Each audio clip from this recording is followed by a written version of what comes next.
Does GPT signal the end for data scientists? That sounds crazy, but this is a legitimate debate that's going on and has been since ChatGPT rolled out and the API was made available more publicly. So, what's the debate all about? On one side, you have an entire field saying, no, we still have value. The large models, no, they're going to handle niches here and there. It's not that big of a disruption. On the other side, you have a significant part of the field and businesses who are saying, look, we've been promised deep learning for a very long time. We've been trying it. And now all of these large foundational models provide us with the functionality that we've been looking for. We've been looking to our data teams for this for years. They haven't delivered. Now we have all of these foundational models that we can build on top of.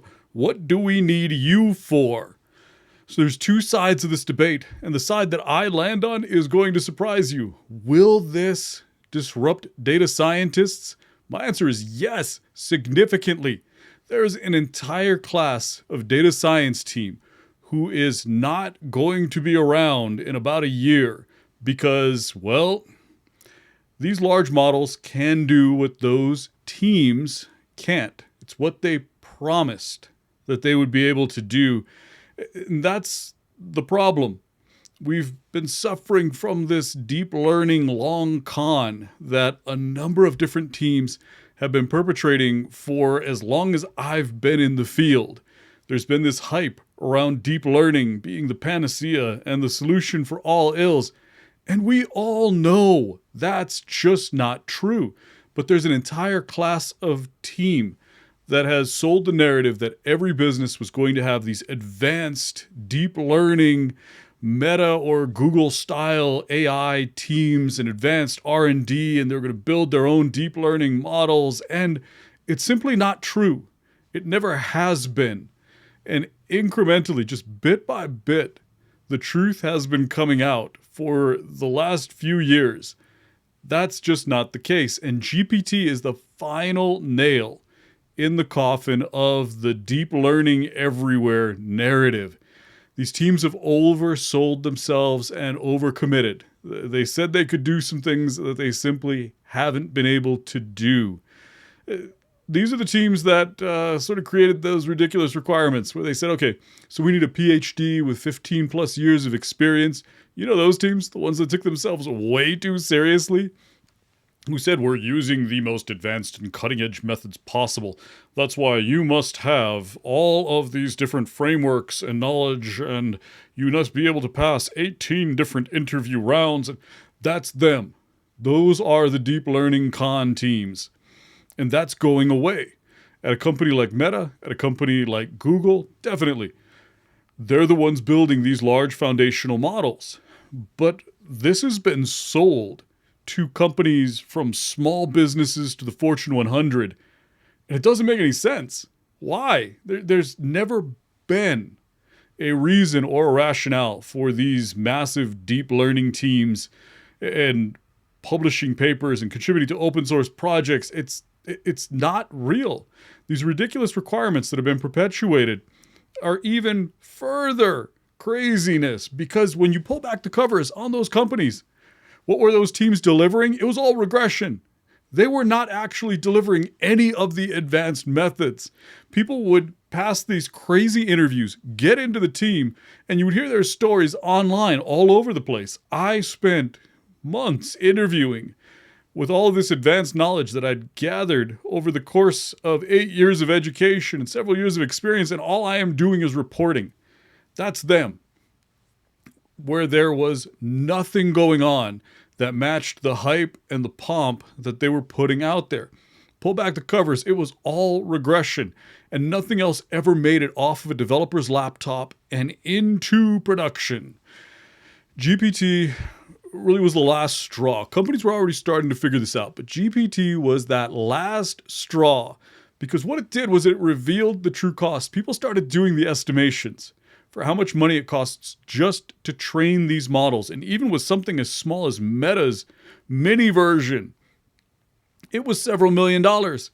For something like GPT, tens of millions of dollars. And we're not even talking about the costs of data curation, of the labeling, just assembling these massive data sets that were required for a large foundational deep learning model. The costs were so far out of reach that these teams who were promising, oh, we're going to do deep learning everywhere, there was no way they could have done that. They didn't even have the budget to do it in the first place, let alone so much else. It was completely a con, and it's coming to an end.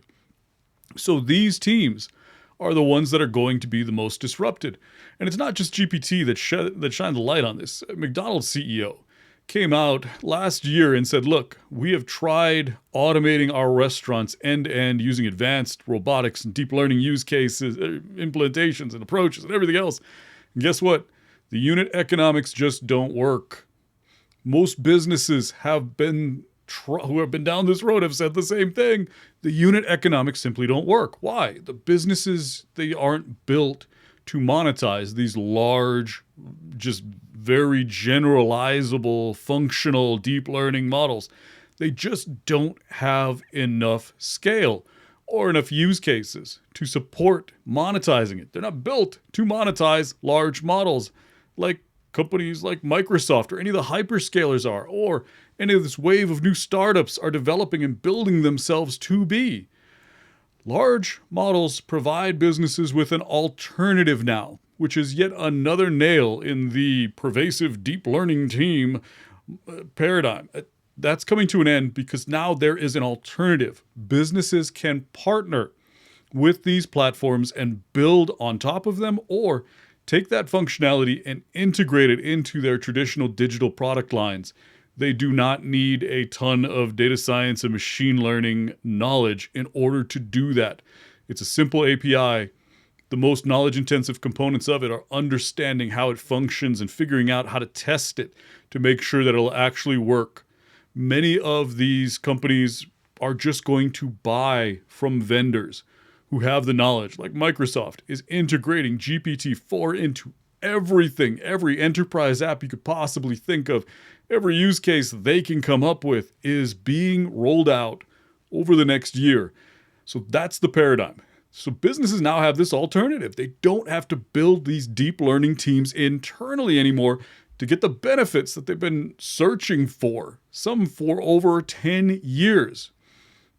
There's a different problem with deep learning that has caused yet more of a challenge to this narrative, which is deep learning models, they're not reliable or explainable enough for the majority of business use cases. That's why if you look at those teams that pushed the narrative, why was it all regression? Because regression was the only thing that worked predictably enough, explainably enough to get into production and to meet business use cases. These large platforms are going to provide significant, broad, general functionality, but as we've already seen, there are significant flaws. For many use cases, that's okay. Use cases with low reliability requirements can just partner with these large models and implement their functionality across a range of different low reliability requirement use cases. But is that it? Are we done? Should we all go find something else to do? No. Data engineers and data analysts, yes, they're increasingly important.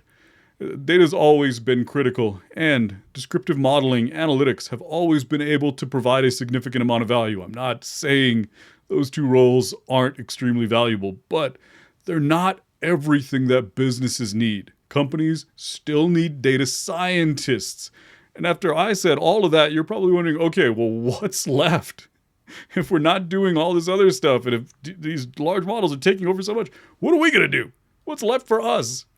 We need to refocus the field on what the value that we've always been able to provide is.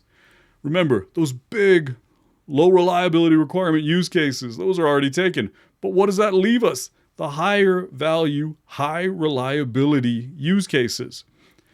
We need to refocus on small data, because think about it. Once you push away all that deep learning BS, we can start focusing on using more foundational machine learning approaches, and those don't require insane sized data sets.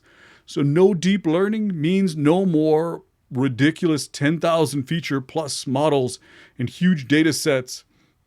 We don't have to have data engineers going from corner to corner across the business, gathering these ridiculously sized repositories. We don't need that if we don't do deep learning. Suddenly, the focus changes completely.